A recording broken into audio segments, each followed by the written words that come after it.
Reka twongere tubasuhuze cyane mwe mwese mukomeje gukurikira akarere kacu aho muri hirya no hino ku isi. Turi tariki 20 y'ukwezi kwa 12 hanyuma kandi n'umwaka w'ibihumbi bibiri na 24. Nitwa Mupenda Joel. Ese bimeze bite? Mumeze mute aho muri mu bice bigiye bitandukanye? Reka tubabwire tuti rwose turakomeza kugenda tubana namwe mu buryo bwiza cyane. Hanyuma kugeza kuri kano kanya amakuru tuje kubagezaho n'ibijyanye n'uko ikijyanye n'imikino cyangwa se n'umukino wo gucengana hagati ya Repubulika ya Demokarasi ya Congo ndetse n'umutwe wa M23 AFC birakomeje. Kuri ubu ngubu umutwe wa M23 umaze kwanga ibiganiro na leta mu buryo buhuriweho bw'ikivunge. Ibi ngibi turaje tubisobanure. Ibiganiro bya Nairobi M23 imaze kubyamagana, imaze kubyanga. Hanyuma kandi turaje tubabwire icyo yifuza. Ni amakuru agezweho kano kanya, ariko kandi n'ubundi ukabona ko na leta ya Congo ntabwo ishaka kuganira na M23. Muranabyibuka ko muri ibiganiro bya Rwanda bavuga bya Nairobi bavuga ko bashaka abo muri Repubulika ya Demokarasi ya Congo. Ubushize bakuyemo umutwe wa M23 bawita ngo ni umutwe w'ibyihebe. Rero kuri ubu ngubu bigaragara ko nta kintu n'ubundi gikomeje kuba cyakorwa, ibintu ahubwo bikomeje kugenda bihindura isura, ndetse ubona ko leta ya Congo ikishaka gushyira imbere ari intambara.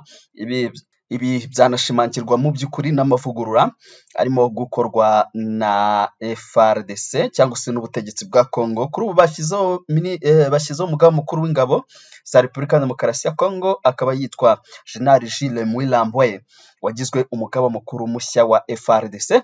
Kuri ubu uyu mugabo ni muntu ki? Turaje tubirebe, turaje twinjire mu by'ukuri muri aya makuru agiye atandukanye tubabwire uko bimeze.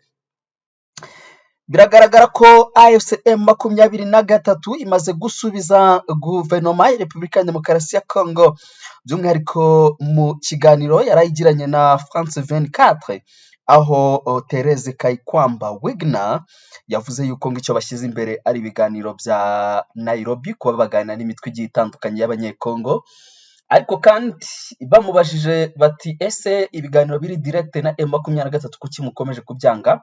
Aravuga ati ni umutwe w'ibyihebe, umutwe dushinja gukora ibintu bitandukanye birimo ubwicanyi bwa Kishishe, birimo kandi kurasa mu nkambi Igoma, ndetse no gukora no kwiba umutungo w'igihugu.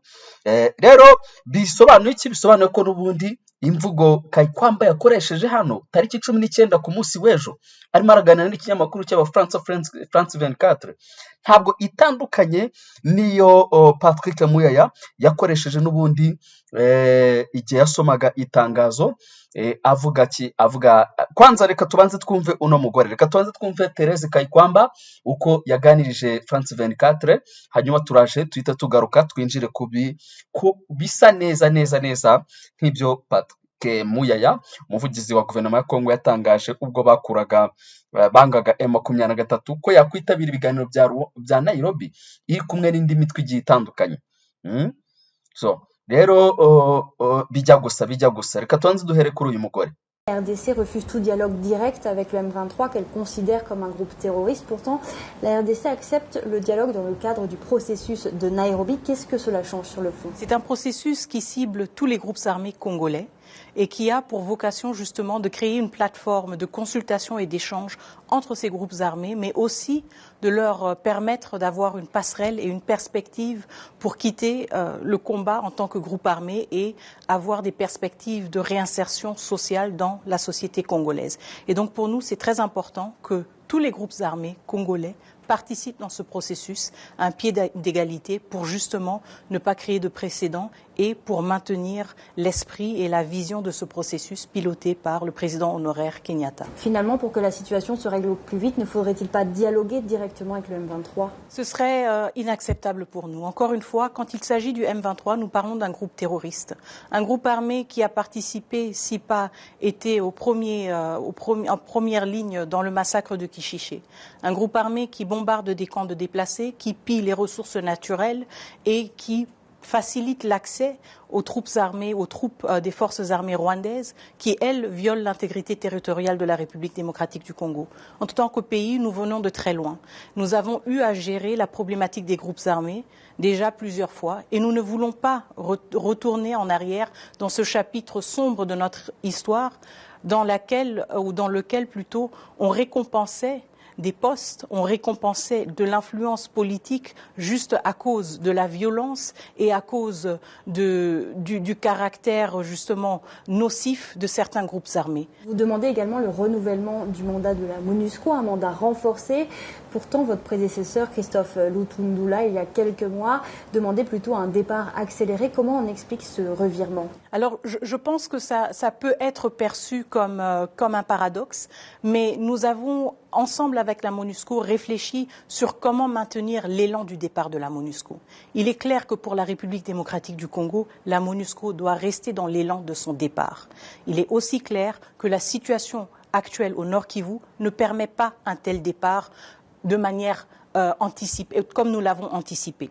Donc, nous voulons plutôt que la MONUSCO ait un mandat renforcé là où elle est la plus nécessaire, où elle peut faire la plus grande différence, donc en particulier au Nord Kivu, mais en même temps, nous voulons justement capaciter les équipes conjointes du gouvernement de la République démocratique du Congo, du gouvernement central et du gouvernement provincial, avec la MONUSCO ensemble, à mener des évaluations pour identifier les autres endroits où la MONUSCO peut déjà partir. Et c'est comme ça que nous gérons justement cette ambiguïté. La RDC pousse pour que dans ce nouveau mandat soit mentionné le Rwanda, mais il semble qu'il y ait des réticences de certains membres du Conseil de sécurité de l'ONU. Comment expliquez-vous ces réticences? Je pense que c'est un travail continu de plaidoyer, encore une fois. Je pense qu'en tant qu'Africain, il est parfois difficile et inconfortable de regarder certaines vérités en face, parce que peut-être que culturellement, justement en tant qu'Africains, on aime se croire frères et sœurs, on aime croire justement en ces valeurs sociales qui nous lient les uns avec les autres, mais nous devons aussi avoir le courage en tant qu'Africains de confronter certaines réalités quand les uns... nyuma y'uyu mugore rero kuri ubu ngubu hakaba hari indi muti bimeze bite kuri ubu ngubu uhari cyangwa se urimo uravugwa mw'abantu mwe ni Patrick Muyaya. Murabyibuka ko nawe igihe M23 yakurwaga mu biganiro bya Nairobi bavugaga yuko ngo ni umutwe w'iterabwoba, rwose. Hanyuma ubu ngubu rero reka tuze turebe uko bimeze kuri ubu ngubu, nawe twumve uko yabivuze, hanyuma tujya no ku cyo M23 imaze gutangaza kano kanya. 1. Les M23 est considéré comme un mouvement terroriste. Il sera désormais traité comme tel et de ces faits, il est exclu du processus de discussion de Nairobi. Umutwe wa M23 biciye muri Lawrence Kanyuka amaze kugira ibyo atangaza. Ati reka tugire icyo tuvuga kuri ku biganiro bya Nairobi. Ati twakurikiye rwose Therese Kayikwamba Wagner, Minisitiri w'Ububanyi n'Amahanga n'Ubutwererane wa RDC kuri France 24 kuri uyu wa kane tariki 19 y'ukwezi kwa 12 umwaka wa 2024. Mu gisubizo cyacu icyo tuvuga ni iki? Nuko organisation yacu, ni ukuvuga muvoma yacu, rwose natwe turemeza yuko icyo dushyize imbere ni ukuba habaho ibiganiro bishakira igisubizo bisakira igisubizo ibibazo byo mu burasirazuba bwa Repubulika Demokarasi ya Kongo biciye muri direct, ibiganiro biri direct n'ubutegetsi bwa Kinshasa, tukarebera hamwe umuzi w'ibibazo by'aya makimbirane mu by'ukuri.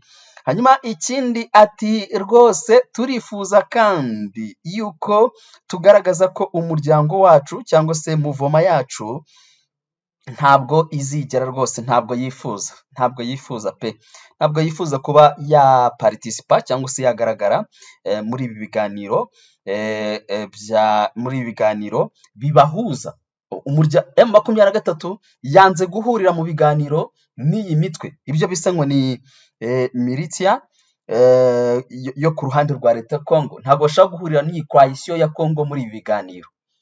Oya, M23 igaragaje ko uburyo ubutegetsi bwa Kongo bwumva process ya Nairobi, nuko ari process cyangwa se ari ibiganiro byahuza imitwe yose y'abanyekongo. Mwabyumvishe muri rurimi rw'igifaransa Therese Kayikwamba yabivuze, ndetse bikamera nk'iby'ubushize, bagakusanya imitwe yose igiye itandukanye, hanyuma bamara gukusanya iyi mitwe bakaganira nayo. Umutwe wa M23 rero utanze gasopo, uvuze ko utagomba kwicarana ku meza amwe ariho n'aba bantu bo muri mu butegetsi bwa Kinshasa barimo iyi mitwe yose bashobora gukusanya, ndetse kugeza kuri ubu ngubu ni ibintu byumvikana ko Repubulika ya Demokarasi ya Kongo ntabwo ishaka kuganira n'umutwe wa M23, ahubwo bisa nkaho ari ubwihishe ishaka, gusa nkaho yatangije ibiganiro n'abanyekongo, by'umwihariko ngivugana n'iyi mitwe, kandi iyi mitwe yamaze kuyishyira muri FARDC.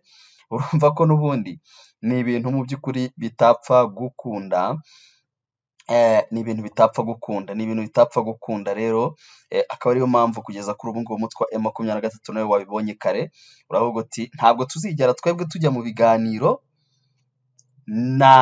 ngo twicarane tuce mu biganiro bya biriya biganiro mushaka kuduhurizamo n'abo ku ruhande rwanyu n'iyo mitwe yanyu. So ikindi twabibutsa nuko ibiganiro bya Nairobi byarabaye, kandi umutwe wa M23 utarimo kubera ko ubutegetsi bwa Kongo bwari bwawirukanye. Noneho twakwibaza se ibyabaye ubushize bigeze hehe, byatanze iki? Nta kintu byatanze mu by'ukuri, ntacyo byatanze, kubera yuko murabyibuka yuko ahubwo bigaragaza ko abakuriye imitwe igiye itandukanye babyitabiraga bishakira icyo twakwita insimburamubyizi rwose, kuko ibiganiro birangiye basubiye n'ubundi ntabwo bigeze barambika intwaro, nta kintu na kimwe bigeze bumvikana muri rusange, ahubwo murabizi ko habagaho akavuyo gakomeye cyane, barimo kwishyuza ngo insimburamubyizi zabo ngo ntibazibonye. Urumva nuko nguko rero bimeze, murumva ko rwose nta kintu mu by'ukuri kirimo guhinduka, nta kigenda kugeza kano kanya, kugeza kuri ubu ngubu. Hanyuma reka tubabwira ko kandi tubabwira ko umutwe wa M23 kuri ubu ngubu ntabwo biri buhagarika yuko ukomeza kwigendera witwarira icyo twakwita ibice bigiye bitandukanye, ndetse amakuru yamaze kumenyekana. Aragaragara ko umutwe wa M23 hari amashusho ya mbere y'abarwanyi ba M23 barinze igice cya Mbingi baherutse gufata muri teritwari ya Lubero, ngira ngo niyo foto turi buze gukoresha muyirebe uko imeze. Nguko rero ubwo ibintu bikomeje kugira udubi, cyane cyane ku kijyanye n'ubwumvikane hagati ya M23 na FARDC cyangwa se n'ubutegetsi bwa Kongo, kuko urumva ko barimo kuvuga ibintu bihabanye rwose. Ubwo igihari cyo twakwitegura cyangwa se twakwitega n'umuriro, n'intambara n'ubundi irakomeza nta kabuza. Ngayo nguko rero kugeza kano kanya. Hanyuma reka tunyaruke tubabwire ko Lieutenant General Jules Mwilambwe yagizwe umugaba mukuru mushya wa FARDC, ndetse kuri ubu tugiye kubagezaho ni muntu ki. Kuri ubu ngubu Banza Mwilambwe Jules, umusirikare watojwe kurashisha imbunda nini zirasa kure, wahoze ari umusirikare mukuru muri rejima ya 13 y'ingabo zikoresha ibifaru mu ngabo zishinzwe kurinda umukuru w'igihugu. Kuri uyu wa kane tariki ya 19 Ukuboza umwaka 2024 yagizwe umugaba mukuru mushya w'ingabo za RDC arizo FARDC, asimbuye Lieutenant General Christian Chiwewe Songesha wari kuri uyu mwanya kuva mu Kwakira umwaka 2022. Ubu akaba yagizwe umujyanama muri Presidence. Iri shyirwaho rije mu rwego rwo guhangana n'ibibazo by'umutekano bihoraho mu burasirazuba bw'igihugu urangwa n'ihohoterwa ryiyongera.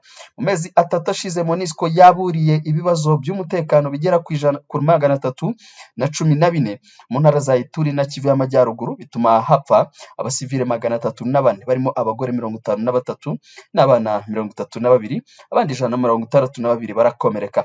Inyeshyamba z'umutwe wa ADF nizo mu mutwe wa Codeco zavuzwe kenshi mu bagize uruhare runini muri iryo hohoterwa.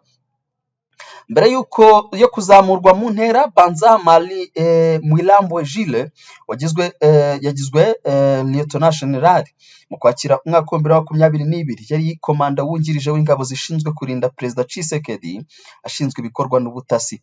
Mbere yaho yabanje kuba komanda wungirije ushinzwe imiyoborere n'ibikoresho mu ngabo zirinda umukuru w'igihugu.